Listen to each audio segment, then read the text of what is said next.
one thing that worries me about the Lakers is that they can take this time off. They can build up towards the postseason.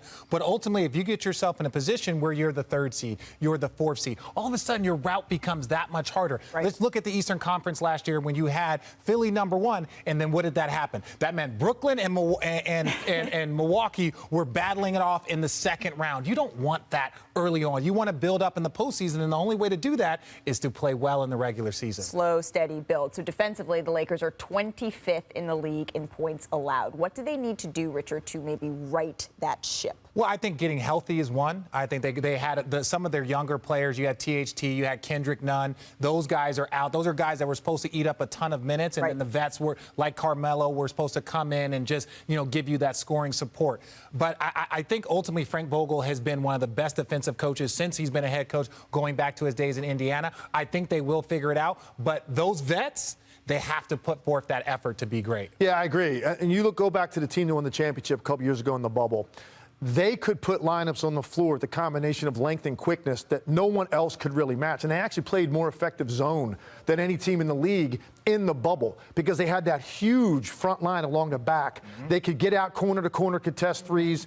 They could recover because of their length. So now they've gotten a little bit older. They added guys a little bit older, and they're just not going to take every possession as seriously.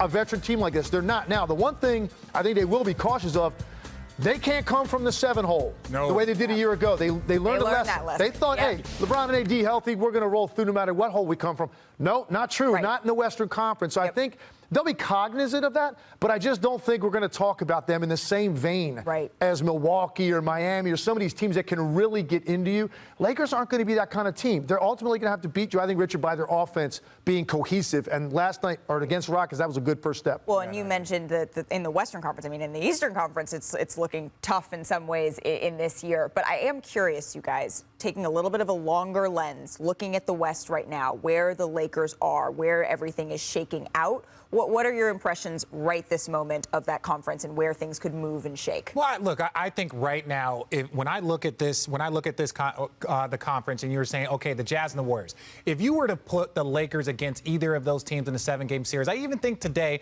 I think the Lakers would win that. Now, as the season progresses, but understand the Lakers are supposed to be like the favorite to win a championship at them in Brooklyn.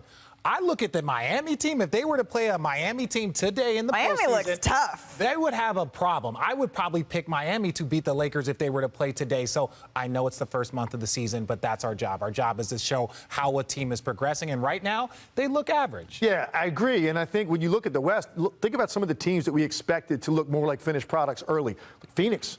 They haven't hit their stride yet. Denver's been banged up. These are the teams you expect to be near the top. The Clippers obviously playing without Kawhi. So because of that, even despite the slow start, you kind of look at the Lakers and go, yeah, they're still the team, even though Utah has been the best team in the West so far.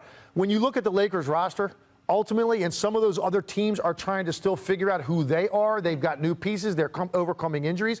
Lakers are right there still in the mix. They haven't given up too much ground despite their slow start because other teams are also running in mud a little bit. Absolutely. Yeah, Lakers are the best team in the conference. Well, and you can relate to that, right? Like slow start. 100%. That's 100%. My entire life. I figured. The Lakers now have won 3 in a row, and they will host the Thunder tomorrow. Thanks for watching ESPN on YouTube. For live streaming sports and premium content, subscribe to ESPN+.